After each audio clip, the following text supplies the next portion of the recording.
I learned how to knit and crochet in the 80s. My grandmother taught me. So now as I'm restarting my hobby, I've decided to push myself. So to do more complex items, such as this collar.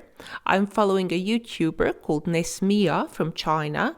And although the instructions are in Mandarin, it's actually very easy to follow because her tutorials are very well explained.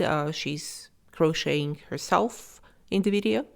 I've already made 3 of these, one for my niece, one for a friend, and this one is for myself. It's made from cotton yarn, and it takes me about 3 days to crochet one. And then I add some nice details like the button at the front, although you can wear it with a brooch, and it can be a nice addition for a classic outfit or for an edgy outfit. So it's really easy and beautiful.